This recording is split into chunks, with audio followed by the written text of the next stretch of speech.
नमस्कार किसान भाइयों और बहनों, आप सभी का कृषि दर्शन के इस प्रातःकालीन अंक में बहुत बहुत स्वागत है। जैसा कि आप सभी जानते हैं, आपके मन के सारे प्रश्नों और सवालों के समाधान हम लेकर हाजिर होते हैं अपने कार्यक्रम आपकी चिट्ठी द्वारा, जिसमें हम अपने विषय विशेषज्ञ द्वारा आपके सारी जिज्ञासाओं के समाधान आप तक प्रस्तुत करते हैं। लेकिन हर बार की तरह चलिए आज के कार्यक्रम की हम शुरुआत करते हैं सबसे पहले खबरें खेती की के साथ। संकर बीजों से बिहार में मक्का क्रांति। हरियाणा ने की 58.89 लाख टन गेहूं की खरीद और सार्वजनिक उपक्रम आरसीएफ करेगा उर्वरक उत्पादन में इजाफा। नमस्कार, खबरें खेती की में आपका स्वागत है। मैं हूं गीतांजलि पंत और अब खबरें विस्तार से। देश भर में किसानों के बीच में मक्का तेजी से लोकप्रिय हो रहा है, लेकिन बिहार में किसानों ने संकर बीजों को अपनाकर मक्का उत्पादन में क्रांति ही ला दी है।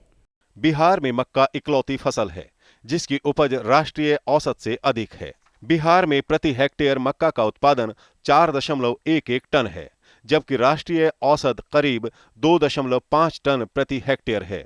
राज्य में एक प्रकार की मक्का क्रांति देखी जा रही है, जिसके सूत्रधार हैं मक्का के संकर बीज। सन 2012-13 में खत्म हुए 4 सालों में बिहार में मक्का उत्पादन 66% बढ़कर 28.30 लाख टन हो गया है और उत्पादकता 51% बढ़कर 4.11 टन प्रति हेक्टेयर हो गई है, जबकि मक्का की खेती के क्षेत्रफल में सिर्फ 10% की बढ़ोतरी हुई है।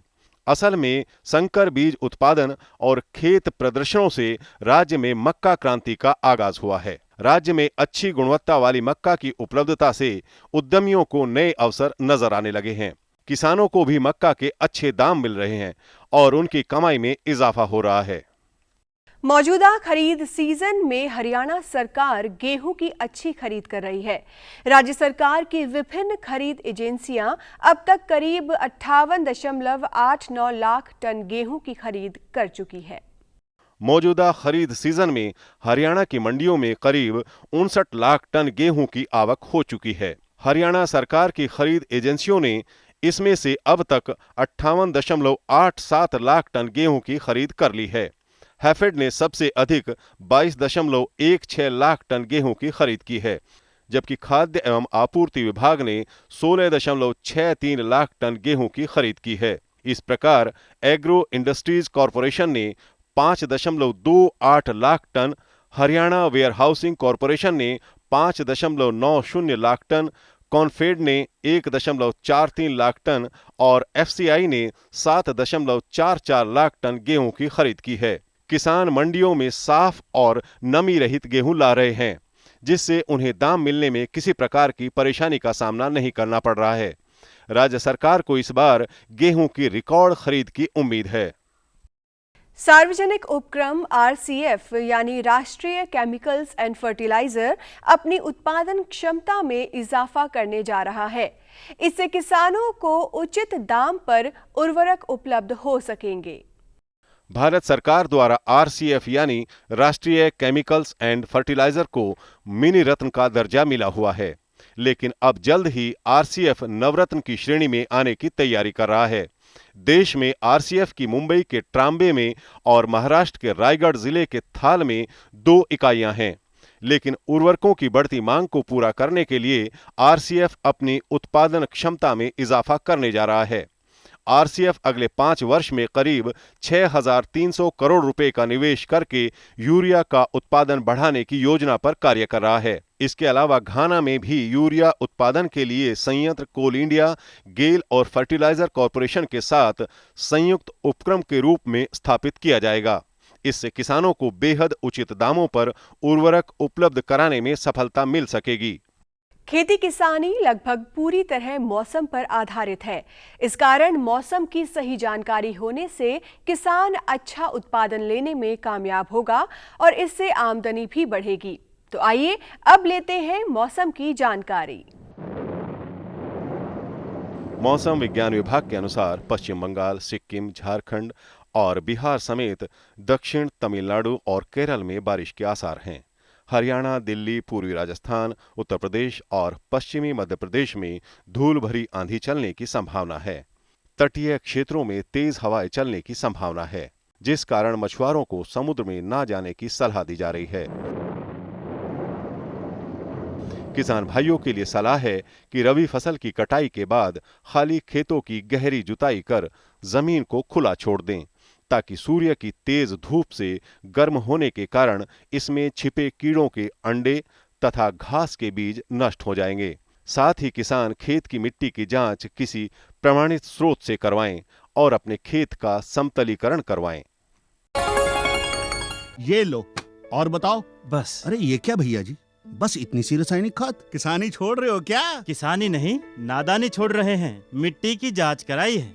अब तो लालाजी जितनी जरूरत है उतने ही उर्वरक खेत में डालेंगे। हाँ, किसान भाई आज ही अपने जिले की नजदीकी भूमि परीक्षण प्रयोगशाला में मिट्टी की जांच जरूर करवाएं और मिट्टी में पोषक तत्व, नमी व पौधे के विकास को देखते हुए केवल जरूरत के अनुसार ही पोषक तत्व डालें। और हाँ, मिट्टी में गंधक, जस्ता, बोरोन जैसे सूक्ष्म पोषक तत्वों का पता लगाना भी न भूलें।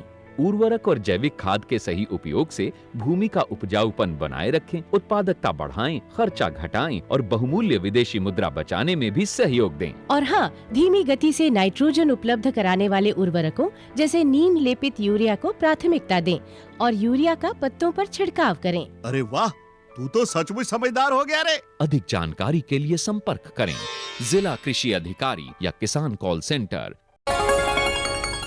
देश की विभिन्न मंडियों में जिंसों के भावों से रूबरू होते हैं, क्योंकि मंडियों में चल रहे दामों की सही जानकारी ही आपको आपकी मेहनत के सही दाम दिलवाएगी। तो आइए देखते हैं मंडी भाव। आइए एक नजर डालते हैं खरीफ फसलों के 2013-14 के न्यूनतम समर्थन मूल्य पर। धान कॉमन 1310 रुपए प्रति क्विंटल,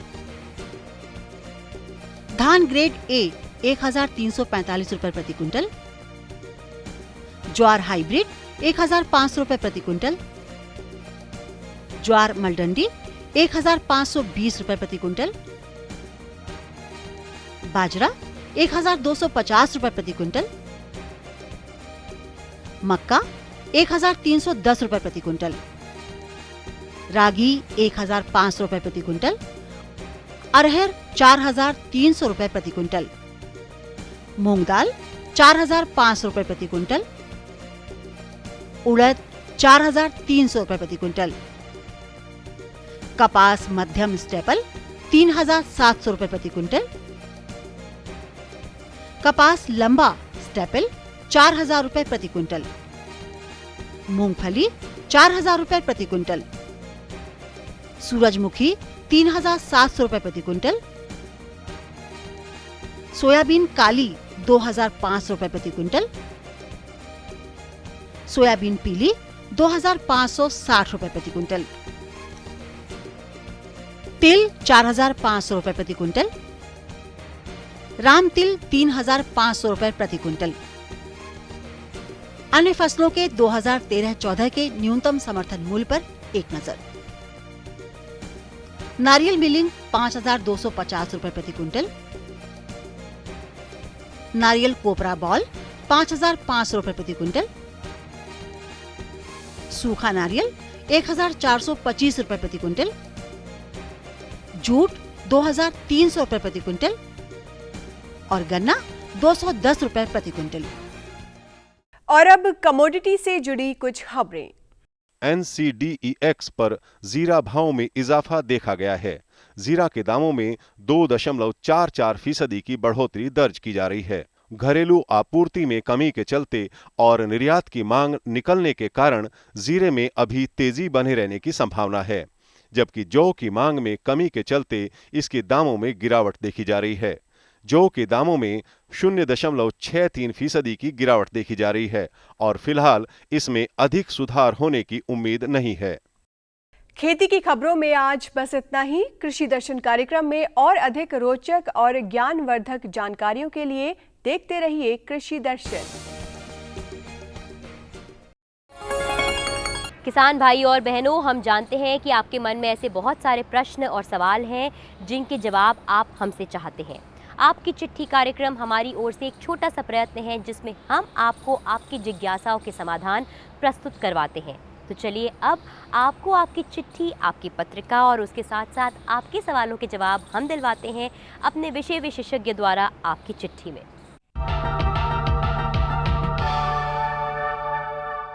नमस्कार, बहुत बहुत स्वागत है आप सभी का कार्यक्रम आपकी चिट्ठी में। किसान भाइयों बहनों, आप सभी को बेसब्री से इंतज़ार रहता है आज के दिन का, क्योंकि आज के दिन हम आपको आपकी कृषि संबंधी सभी समस्याओं का समाधान देते हैं। तो आज आपके पत्रों का जवाब देने के लिए हमारे साथ हैं भारतीय कृषि अनुसंधान संस्थान पूसा के प्रधान वैज्ञानिक डॉक्टर राम आसरे। डॉक्टर साहब, आपका बहुत बहुत स्वागत है। और डॉक्टर साहब, अब हम पत्रों का सिलसिला शुरू करते हैं। ये जो पहला पत्र हमने लिया है, इसे लिखते हैं जगन्नाथ पटेल, अंतिम पटेल, ललित पटेल और शुभम पटेल, जिला खंडवा, मध्य प्रदेश से। और डॉक्टर साहब, इनकी समस्या है कि गर्मी में जो सोयाबीन की फसल लगाई जाती है उसमें सफ़ेद मच्छरों का प्रकोप बहुत ज़्यादा हो जाता है, तो ये कौन से कीटनाशक का उपयोग कर सकते हैं? सोयाबीन की फसल में सफ़ेद मक्खी का प्रकोप अक्सर होता है और इस मक्खी के प्रकोप को अगर समय से न रोका जाए तो इसमें होता है आपका विषाणु रोग लग जाता है। और विषाणु रोग लगने से आपके जो सोयाबीन के हैं पत्ते पीले पड़ने लगते हैं और जो पौधे जो पत्तियां हैं वो खुराक बनाती हैं सूर्य की रोशनी से, और उससे वो खुराक नहीं बना पाते हैं और फसल को काफ़ी नुकसान होता है। तो इसके नियंत्रण के लिए किसी एक कीटनाशी का ये प्रयोग कर सकते हैं, जैसे कि आप इस इमिडाक्लोरपिड नामक दवा का ये छिड़काव कर सकते हैं। मैं इस दवा का नाम पुनः दोहराता हूँ, इमिडाक्लोरपिड। इसकी मात्रा आपको जो लेनी है वो आप 30 लीटर पानी में 3 मिलीलीटर मात्रा है इस दवा की घोल के अच्छी तरीके से आप जो सोयाबीन की फसल है उसमें छिड़काव कर दें। इसके बाद अगर ये सफ़ेद मक्खी नियंत्रित नहीं हो रही है तो पुनः आप 15 दिन बाद इसका छिड़काव दोहरा सकते हैं। और छिड़काव करते समय इस बात का ध्यान रखें कि तेज़ हवा न चलती हो, और जब हवा का बहाव बिल्कुल शांत हो उस अवस्था में आप छिड़काव करें, जिससे कि आप इसको इस सफ़ेद मक्खी से निजात मिल जाएगी। डॉक्टर साहब, अगला जो पत्र है इसे लिखा है सिरवा बांधा, बेमेतरा, छत्तीसगढ़ से भुवनदास जांगड़े। और डॉक्टर साहब, इनकी समस्या है कि करेले के पत्ते जो हैं वो सिकुड़ के पीले हो जाते हैं और जो फल होता है, मतलब करेले की जो सब्ज़ी होती है उसका जो साइज़ है वो भी कम हो जाता है और बहुत जल्दी पक जाते हैं। तो इसके लिए इनको क्या करना चाहिए? जांगड़े साहब, गर्मी का मौसम आते ही हमारे कीट पतंगे काफ़ी सक्रिय हो जाते हैं और ये जो विषाणु नामक रोग है, जैसा कि आपने इसमें इंगित किया है, ये कीट पतंगों से ही फैलता है। तो ऐसी जो अवस्था है ये जो है फल मक्खी की वजह से आती है। फल मक्खी है, अगर इसको नियंत्रित ना किया जाए तो ये जो छोटे छोटे फल हैं इसमें अंडे देती है और अंडे ये जो है एक लार्वा के रूप में, इल्ली के रूप में बन जाते हैं जो अंदर अंदर नुकसान पहुँचाते हैं। इसके अलावा जो आपकी सफ़ेद मक्खी भी होती है, सफ़ेद मक्खी भी विषाणु रोग फैलाती है। उस विषाणु रोग फैलने से आपकी करेली के जो पत्ते पीले पड़ने जाते हैं और एक इसमें जिसे कहते हैं बौनापन सा आ जाता है और फलों का आकार भी बौना होने लगता है। तो इससे निजात पाने के लिए पहले तो आप देखें जो आपकी छोटी पौधा है उसमें अगर जिस करेले के पत्ते पीले पड़ रहे हैं और चितकबरे हो रहे हैं तो ये आपको इंगित कर रहे हैं कि इसमें विषाणु रोग आ चुका है। तो इनको आप उखाड़ के या तो कहीं गाड़ दें या तो जला दें।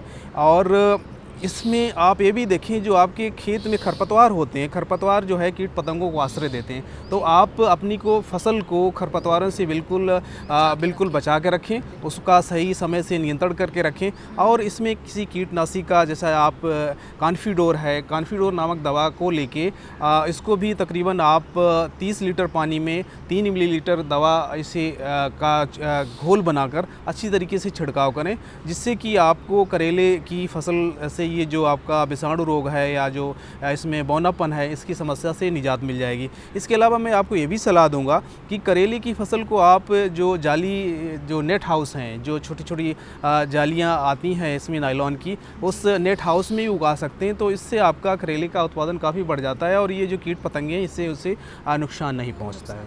और डॉक्टर साहब, ये जो अगला पत्र है इसे लिखा है भास्कर चंद्रा ने जांजगीर से, और ये जानना चाहते हैं कि बीटी बीज क्या है और इसका मतलब अन्य बीजों से ये कैसे अलग है और इसकी उपयोगिता क्या है।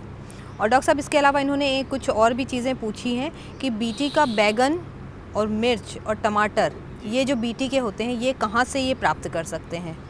और एक और सवाल इनका है कि मशरूम की खेती ये कैसे करें।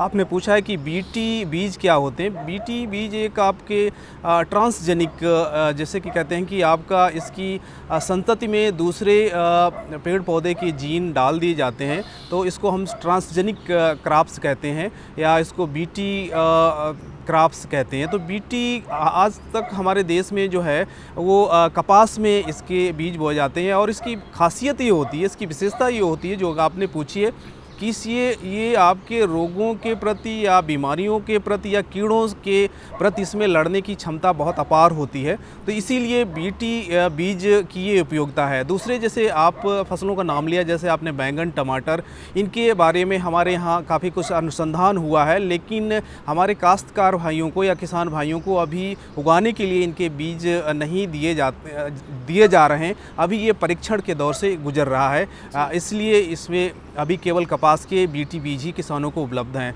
दूसरा आपने एक इसमें सवाल किया कि मशरूम की खेती के बारे में आप विस्तार से चर्चा करें। यहाँ पे ज़्यादा विस्तार से चर्चा करने का स्कोप नहीं है, लेकिन फिर भी मैं आपको यहाँ पे बताना चाहूँगा कि अगर आप मशरूम की खेती करना चाहते हैं तो आपको 3-4 संसाधनों की ज़रूरत पड़ती है। पहले तो आपको मशरूम घर बनाना पड़ेगा, इसके बाद आपको कंपोस्ट की ज़रूरत पड़ती है और इसके बाद तीसरी ज़रूरत पड़ती है जो स्पान, जो इसको कहते हैं बीज बोते हैं जो आपके कंपोस्ट में। तो इससे हमारा कहने का तात्पर्य ये है कि आप मशरूम की खेती अगर हमारे उत्तर भारत या आप छत्तीसगढ़ जैसी स्थिति में आप करना चाहते हैं तो वहाँ पे आप अक्टूबर के महीने में आपकी जो बटन मशरूम होती है उसके स्पान को आपके मशरूम घर में लगा दें तो आप इसको मार्च तक बिना किसी एसी या दूसरे किसी बिजली के उपकरण लगाए बिना ही 6 महीने तक करीब 3 महीने के अंतराल पर इसकी 2 फसलें ले सकते हैं। तो मैं आपको यहाँ पे सलाह दूंगा कि आप किसी भी कृषि विज्ञान केंद्र से निकटतम जो भी हो या दूसरे हमारे जो जिला कृषि उद्यान अधिकारी होते हैं या जिला कृषि अधिकारी होते हैं या आपके ब्लॉक स्तर पर इस तरीके के प्रशिक्षण दिए जाते हैं, तो मशरूम की खेती करने से पहले आप प्रशिक्षण ज़रूर हासिल करें। और हाँ, निश्चित तौर पर आपकी जो आबो हवा है, आप जहाँ रहते हैं वहाँ पे मशरूम की खेती बड़े लाभदायक तरीके से की जा सकती है। डॉक्टर साहब, ये जो अगला पत्र है इसे लिखने वाले हैं KN काशौर्य और ये लिखते हैं ग्वालियर से। डॉक्टर साहब, इनकी शिकायत भी है कि इन्होंने बहुत बार हमें पत्र लिखा है और हमने इनका पत्र शामिल नहीं किया, तो आज इनकी ये जो शिकायत है ये ज़रूर दूर हो जाएगी। और इनका सवाल ये है कि शिमला मिर्च और अनानास के उत्पादन को ये कैसे कर सकते हैं और करने का तरीका, और यदि उनमें कोई कीटाणु लगते हैं तो उसको ये कैसे नियंत्रित करते हैं, इन सब के बारे में इन्हें जानना है। आपकी शिकायत वाजिब है और मैं इसको स्वीकार भी करता हूं, लेकिन यहाँ पे मूल प्रश्न ये है, आप यहाँ पे कुछ सीमित समय होता है तो और हमारे दूसरे आपके ही किसी सहयोगी किसान भाई बहन का हम यहाँ पर पत्र शामिल कर रहे होते हैं और हम किसी के साथ दुराभाव नहीं करते हैं और आज इसका प्रमाण है कि आपका पत्र भी शामिल किया जा रहा है। अब आते हैं आपके सीधे सवाल पे। मैं कहूँगा कि एक फल और एक सब्जी का नाम जिसमें आपने लिया है, इसमें अनानास की खेती ग्वालियर की स्थिति में नहीं हो सकती। शौकिया तौर पर आप अपनी गृह वाटिका या इसमें कहीं पौधे लगा सकते हैं, लेकिन इसके फल नहीं बनेंगे, तो ये आप विचार त्याग दें। हाँ, दूसरा जो आपका सवाल आपके जहन में है, शिमला मिर्च की खेती, ये बहुत ही लाभकारी खेती होती है और इसके लिए आप यूँ करें कि वैसे तो शिमला मिर्च की जो फसल है पूरे साल भर लगाई जाती है, लेकिन अगर आप इससे से अधिक फ़ायदा लेना चाहते हैं और शुरुआती तौर पर इसकी शुरुआत करना चाहते हैं तो आप अक्टूबर के महीने में इसकी पौध डाल दें और दिसंबर आते आते अपने खेतों में लगा दें। और इसके लिए कुछ प्रजातियां हैं हमारे भारतीय कृषि अनुसंधान संस्थान के विभिन्न संस्थानों द्वारा, जिसमें कि मैं नाम लेना चाहूँगा। आपकी जो अर्का मोहिनी है, अर्का गौरव है, अर्का वसंत है। इसके अलावा हमारे पूसा संस्थान में भी एक प्रजाति निकाली गई है जिसे पूसा दीप्ति के नाम से कहा गया है। और इसके अलावा आपका कैलिफोर्निया वंडर या येलो वंडर, बुल नोज़ करके नाम की भी प्रजातियां हैं। तो इन किसी प्रजातियों में से किसी एक संकर प्रजाति का आप चुनाव कर लें और जैसा कि मैंने बताया कि अक्टूबर के महीने में इसकी आप नर्सरी डाल दें और दिसंबर आते आते अपने खेतों में लगा दें, तो आप मार्च तक शिमला मिर्च की अच्छी फसल ले सकते हैं। और ये ध्यान आप रखें कि जो दूसरे किसान भाई बहन शिमला मिर्च की खेती एक समय में ही लगाते हैं, तो आप थोड़े थोड़े समय अंतराल से आप इसकी नर्सरी डालें और 15-15 दिन के अंतराल से खेत में इसकी ट्रांसप्लांटिंग करें। इससे आपको बाज़ार में एक इकट्ठा फल या इसकी जो उपज नहीं आएगी और आपको इसकी जो काश्तकारी या इसको बेचने में काफ़ी सहूलियत मिलेगी। तो इस तरीके से अगर आप शिमला मिर्च की खेती करते हैं तो निश्चित तौर पर लाभ ही लाभ आप कमा सकते हैं। और डॉक्टर साहब, ये जो अगली जिज्ञासा है इसमें हमारे जो किसान भाई हैं इन्होंने अपना नाम नहीं लिखा है और ये कहाँ से पत्र लिख रहे हैं ये भी नहीं मालूम है, लेकिन इनका सवाल बहुत ही अच्छा है इसलिए हमने इसे शामिल किया है। इनका सवाल है कि भारतीय कृषि अनुसंधान संस्थान पूसा द्वारा विकसित किए गए जो कृषि और यंत्र हैं और जो उपकरण हैं उनके बारे में ये विस्तृत जानकारी चाहते हैं। मैं यहाँ कहूँगा कि भारतीय कृषि अनुसंधान संस्थान द्वारा कई जो है कृषि उपकरण विकसित किए गए हैं। उनमें मैं एक सबसे प्रथम उपकरण का नाम लेना चाहूँगा, फीड ब्लॉक मशीन। जैसे कि हमारा जो पुआल होता है या खेत में जो घास या जो आपका सह उत्पाद निकलता है फसलों से, वो बेकार जला दिया जाता है या उसको बेकार हो जाता है, तो उससे पशुओं के लिए उपयोगी चारा जो कि आपके आड़े वक्त काम आता है, उसके बड़े बड़े से फीड ब्लॉक बना सकते हैं, जो उस तरीके से आपकी फीड ब्लॉक मशीन का विकास किया गया है। इसके बाद फल सब्जियों के लिए ग्रेडिंग के लिए, श्रेणीकरण के लिए मशीनें भी बनाई गई हैं। इसके अलावा यहाँ से कुछ दाल मिल भी बनाई गई है, जैसे कुछ जो है दाल किस तरीके से आपकी दलहनी फसलों से आप दाल निकाल सकते हैं।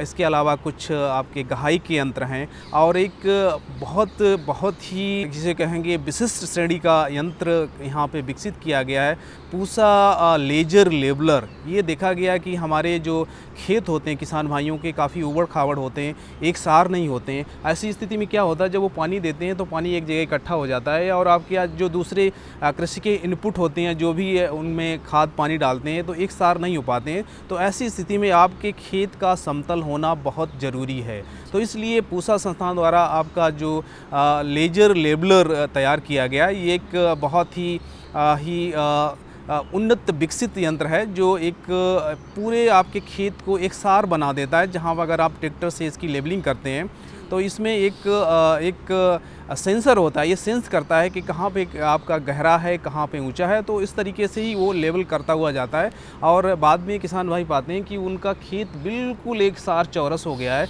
तो ये बहुत ही उम्दा जो है कृषि यंत्र विकसित किया गया है। इसके अलावा हमारे दूसरे भी छोटे मोटे कृषि यंत्र विकसित किए गए, जैसे फलों की तुड़ाई के लिए, जैसे आपके आम है या अमरूद है, उसको हमारे किसान भाई ऊपर से तोड़ के नीचे डाल देते हैं, तो उससे कि जो है फल चोटिल हो जाते हैं और वो बाद में नुकसान हो जाता है।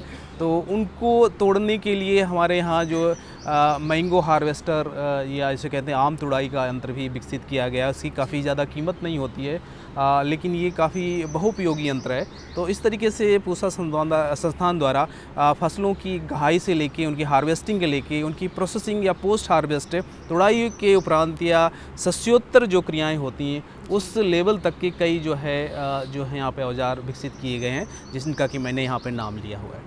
डॉक्टर साहब, आपका बहुत बहुत धन्यवाद। आपने हमारे किसान भाइयों के सभी सवालों के बहुत ही अच्छे तरीके से जवाब दिए। किसान भाइयों बहनों, हमें पूरी उम्मीद है कि आज आपको अपने कई सवालों के जवाब ज़रूर मिले होंगे और आप इसी तरह से आगे भी हमें पत्र लिखते रहेंगे। हमें बेहद खुशी होती है जब आपके पत्र हम तक पहुँचते हैं और हम इसी तरह से आपके सभी पत्रों के जवाब देने की कोशिश करते रहेंगे। आपको हमारा कार्यक्रम कृषि दर्शन कैसा लगा? अपने सुझाव, प्रतिक्रियाएं एवं सवाल हमें इस पते पर भेजें। कृषि दर्शन, कमरा नंबर 10, CPC दूरदर्शन, खेलगांव, नई दिल्ली 110049।